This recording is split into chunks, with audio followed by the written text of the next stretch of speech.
Stress stress okay stress S T R E S S stress. இந்த ஸ்ட்ரெஸ்ஸுன்ற வார்த்தை பார்த்தீங்கன்னா இந்த லாஸ்ட் 4-5 இயர்ஸாக, அதாவது லாக்டவுன் டைம்லேருந்து ட்ரெண்டிங்கில் இருக்கிற ஒரு வார்த்தை. சோஷியல் மீடியாவில் வந்து கிரிஞ்சு பூமர்ன்ற வார்த்தைக்கு அப்புறம் நம்ம கற்றுக்கிற விஷயம் ஸ்ட்ரெஸ்ஸுன்ற வார்த்தை. ஸ்கூல் கிட்ஸ்லேருந்து காலேஜ் ஸ்டூடெண்ட்ஸ்லேருந்து ஒர்க் பர்சன்ஸ்கிட்டேருந்து ஹவுஸ் ஒய்ஃப்லேருந்து ஹவுஸ் ஹஸ்பண்ட்ஸ்லேருந்து எல்லாருமே அதிகமாக பயன்படுத்துகிற வார்த்தை ஸ்ட்ரெஸ். சின்ன தலைவலினாலும் ஸ்ட்ரெஸ்ஸு தான், பெரிய பிரச்சனைனாலும் ஸ்ட்ரெஸ்ஸு தான். இந்த வார்த்தையை வந்து யூஸ் பண்ணலாம், அதுக்கு ஒரு ஸ்ட்ரெஸ். ஒரு நாளைக்கு 2-3 டைமாக ஸ்ட்ரெஸ்ன்ற வார்த்தை யூஸ் பண்ணால் தான் அவங்க ஸ்ட்ரெஸ் எல்லாமே இருக்காங்க. ஆக்சுவலி நம்ம மேக்ஸ் டீச்சர்ஸ்லாம் ஒரு விஷயம் சொல்லுவாங்க, மேக்ஸை வந்து புரிஞ்சிக்கணும், மகப் பண்ணக்கூடாது. அந்த மேக்ஸில் ஒரு ப்ராப்ளம், அந்த கொஷினை 4-5 டைம் ரீட் பண்ணி பார்க்கணும். 4-5 டைம் ரீட் பண்ணி பார்த்தா அந்த ப்ராப்ளம் அவங்க என்ன சொல்ல வராங்க, அவங்க நம்மக்கிட்ட என்ன கேட்குறாங்கன்னு நமக்கு தெளிவாக புரிஞ்சிடும். அதை புரிஞ்சுக்கிட்டா நம்ம அந்த ப்ராப்ளமை சால்வ் பண்ணுறதுக்கான ஃபார்முலா நம்ம ஈஸியாக கண்டுபிடிச்சிடலாம். ஃபார்முலாவை ஈஸியாக கண்டுபிடிச்சிட்டா அவங்களுக்கே தெரியும், அதோட சொல்யூஷன் ஈஸியாக கண்டுபிடிச்சிடலாம். அது மாதிரி உங்களுக்கு வர ப்ராப்ளத்தை, லைஃப்பில் வர ப்ராப்ளத்தை ஒரு அமைதியான சூழ்நிலையில் உட்காந்து, ஒரு அமைதியான இடத்துல உட்காந்து நீங்களே உங்ககிட்ட பேசுங்க. அந்த ப்ராப்ளம் எதனால் வந்தது, யார் மூலமாக வந்தது, அதை எப்படி நம்ம சால்வ் பண்ணலாம், அதை நீங்களே ஒரு 5 நிமிஷம் 10 நிமிஷம் தனியாக உட்காந்து யோசிச்சிங்கன்னா அந்த ப்ராப்ளம் சால்வ் பண்ணுறதுக்கான ஃபார்முலா உங்களுக்கு கிடைச்சிடும். அதை விட்டு நீங்கள் ஸ்ட்ரெஸ்ஸையே நினச்சிருந்தீங்கன்னா உங்களுக்கு நீங்கள் இன்னும் ஸ்ட்ரெஸ் இன்னும் அதிகமாக ஸ்ட்ரெஸ் அப்சர்வ் பண்ணுவீங்க. டிப்ரெஷன் அதிகமாகும், சரியாக தூங்க மாட்டீங்க, உடம்பு ரத்த ஓட்டம் இருக்காது, முடி கொட்டும், ஒழுங்காக சரியாக தூங்காத ஒர்க்கு டைமுக்கு போக முடியாது, ஒர்க்கில் கான்சன்ட்ரேஷன் போகும், எஜுகேஷன் கான்சன்ட்ரேஷன் போகும், எக்ஸாமில் சரியாக மார்க் எடுக்க முடியாது, வீட்டில் பிரச்சனை இருக்குது, இந்த ஆஃபீஸ் ஸ்ட்ரெஸ், எஜுகேஷன் ஸ்ட்ரெஸ்னால வீட்டில் ரிலேஷன்ஷிப் பாதிக்கும். ஸோ இந்த ஸ்ட்ரெஸ்ஸை பற்றி யோசிக்காமல் ஒரு ப்ராப்ளமா அதை எப்படி சால்வ் பண்ணாலும் தனியாக உட்காந்து யோசிங்க. ஒரு ஃப்ரெண்டு போதும், 2 ஃப்ரெண்டு, ஒரு ஃப்ரெண்டு 2 ஃப்ரெண்டு இருந்தால் போதும். நிறைய ஃப்ரெண்ட்ஸ் கூடலாம் வெளியே சுற்றணும், நிறைய ஃப்ரெண்ட்ஸ் வச்சுக்கணும்னு அவசியமே கிடையாது. உங்களுக்கு வந்து கைட் பண்ணுற மாதிரி உங்களோட வயசு ஒரு 2-3 வயசு அதிகமாக இருந்தால் கூட பரவாயில்ல, உங்களோட வயசு அதிகமாக இருக்கிற ஒரு 2-3 ஃப்ரெண்டு, ஒரு சீனியர் ஃப்ரெண்ட்ஸாக வச்சுக்கோங்க. உங்கள் ப்ராப்ளமை சொல்லுங்கள், ஷேர் பண்ணுங்கள், அவங்க ஏதாவது ஒரு நல்ல ஐடியா கொடுப்பாங்க. நல்ல ஃப்ரெண்ட்ஸை வச்சுக்கோங்க. ஸோ இதுதான் ரீசன். அதெல்லாம் வந்து ஒரு ப்ராப்ளம்னா அதை பற்றி யோசிக்காமல் அந்த ப்ராப்ளத்தை ஏன் வந்துச்சு, எதனால் வந்துச்சு அப்படின்னு யோசிச்சினாலே அதை சால்வ் பண்ணுற சொல்யூஷன் கிடைச்சிடும். அதை விட்டு நம்ம ஸ்ட்ரெஸ் வந்துச்சு, டிப்ரெஷன் வந்துச்சுன்னு சரியாக தூங்காமல் இருக்குது, வீட்டில் சண்டை போடுறது, கான்சன்ட்ரேஷன் மிஸ் ஆகும், ஒர்க்கில் கான்சன்ட்ரேஷன் மிஸ் ஆகும், எஜுகேஷனில் கான்சன்ட்ரேஷன் மிஸ் ஆகும்.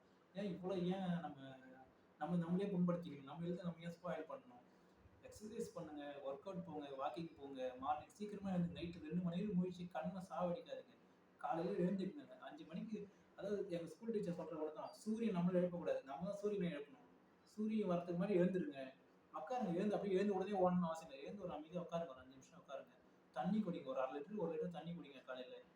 ரெஸ்ட்டும் போயிட்டு வாங்க, வாக்கிங் போங்க காலையில். அப்படியே அந்த சில்லுன்னு காற்றுல காலையில் சூரியன் வரதுக்கு மேலே அந்த வெளிச்சத்தில் ஒரு 1 கிலோமீட்டர் 2 கிலோமீட்டர் 3 கிலோமீட்டர் வாக்கிங் போயிட்டு வாங்க.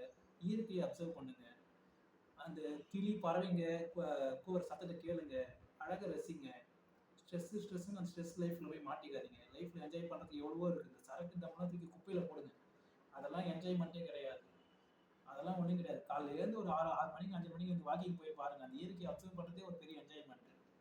அந்த வாக்கிங்கில், அந்த ரன்னிங்கில் உங்களுக்கு உங்கள் ப்ராப்ளத்தை சால்வ் பண்ணுறதுக்கான சொல்யூஷன் உங்களுக்கு கிடைக்கும். ஒரு நாளைக்கு 1/2 மணி நேரம் தனியாக இருங்க, ஒரு 1/4 மணி நேரம் தனியாக இருங்க, நிறைய உங்ககிட்டே பேசுங்க. நைட்லாம் 2 மணி செல்ஃபோன் விட்டுன்னு தள்ளிக்கிட்டே இருக்காதிங்க, வாழ்க்கை தள்ளின்னு போயிடும். வாழ்க்கையில் அடுத்தது என்ன பண்ணலாம்னு இம்ப்ரூவ்மெண்ட் பண்ணுங்கள், எஜுகேஷன் இம்ப்ரூவ்மெண்ட் கொடுங்க. எஜுகேஷனுக்குலாம் வயசே கிடையாது, நிறைய படிங்க, நிறைய புக்ஸ் வாங்கி படிங்க. செல்ஃபோனில் எக்ஸாம் படிக்கிறவங்களாம் செல்ஃபோனில் பிடிஎஃபாக வீடியோவாக பார்க்கறத விட புக்ஸை வாங்கி படிங்க. வாழ்க்கையில் சாதிக்கிறதுக்கு எவ்வளவோ இருக்குது, சாதிக்கிறதுக்கு ஒரு வயசே கிடையாது. தேவையில்லாமல் ஸ்ட்ரெஸ்ஸுன்னு ஒன்று இல்லாத உனக்கு கற்பனை பண்ணி வச்சுட்டு இருக்காருங்க. ஒரு ப்ராப்ளமா, அந்த ப்ராப்ளத்தை பற்றி யோசிங்க, அது யார் மூலமாக வந்தது, எப்படி வந்தது, அது எப்படி சால்வ் பண்ணலான்ற ஃபார்முலா கண்டுபிடிங்க, சொல்யூஷனுக்கு போங்க. உங்களோட வயசில் சீனியர் ஒருத்தர் 2-3 பேர் நல்ல ஃப்ரெண்ட்ஸாக வச்சுங்க. ஃப்ரெண்ட்ஸ் ஒரு 2 பேர் 3 பேர் உண்மையான ஃப்ரெண்ட்ஸாக இருந்தால் போதும். நிறைய ஃப்ரெண்ட்ஸ் வச்சுக்கணும்னு அவசியம் இல்லை. நம்ம இன்ஸ்டாகிராம் ஒரு போஸ்ட் போடுறீங்களா, லைக்ஸ் நிறைய வாங்கணும்னு அவசியம் இல்லை. உங்கள் விருப்பத்துக்கு நீங்கள் போஸ்ட் போடுங்க. மற்றவங்களுக்கு பிடிக்குமோ பிடிக்காதோ, என்ன மாதிரி கமெண்ட்ஸ் வரும்னா யோசிக்காதீங்க. போஸ்ட் பண்ணிட்டு அடுத்த வேலையை பார்க்க போயிடுங்க, அவ்வளோதான்.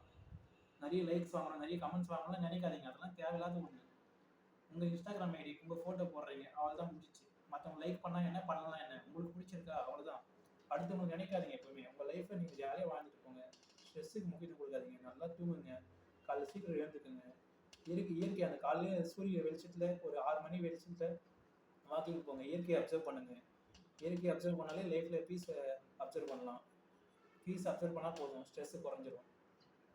ப்ராப்ளத்தை பற்றி அதிகமாக யோசிக்காதீங்க. ப்ராப்ளத்தை எப்படி சால்வ் பண்ணுறான்னு மட்டும் யோசிங்க. அடுத்த வீடியோவில் கண்டினியூ பண்ணலாம்.